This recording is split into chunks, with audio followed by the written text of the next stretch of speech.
La transition énergétique, quels sont les enjeux? De l'énergie, on en a besoin tous les jours et partout. À la maison, pour se chauffer ou pour s'éclairer. En ville, pour se déplacer. Ou encore dans nos usines pour faire fonctionner les machines. Depuis la révolution industrielle, le nombre d'habitants sur Terre a été multiplié par 7.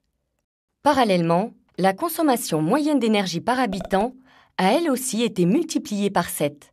Résultat, la consommation mondiale d'énergie a été multipliée par près de 50.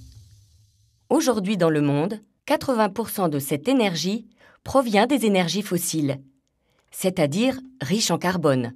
C'est le pétrole, le charbon, le gaz naturel. Elles sont bien réparties sur la Terre et bénéficient d'un rendement énergétique élevé. Mais attention, ces énergies diminuent petit à petit, même si de nouveaux gisements sont découverts, car leur renouvellement nécessite plusieurs dizaines de millions d'années.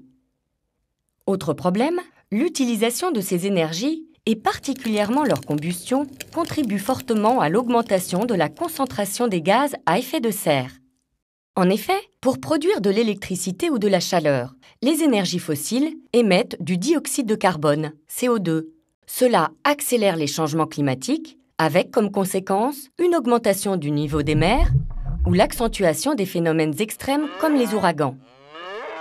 Dernier souci, la France n'a que peu d'énergie fossile sur son territoire. On les achète à l'étranger et ça coûte cher.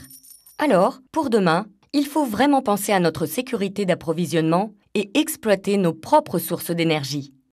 Il faut donc adopter un nouveau système énergétique.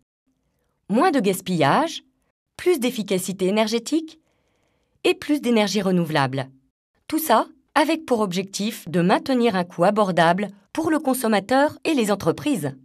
Pour accélérer le processus, l'Union européenne a établi un programme dit des 3x20. Concrètement, en 2020, il faudrait avoir réduit de 20% nos émissions de gaz à effet de serre, atteint 20% d'énergie renouvelable et accru de 20% notre efficacité énergétique. C'est ça la transition énergétique.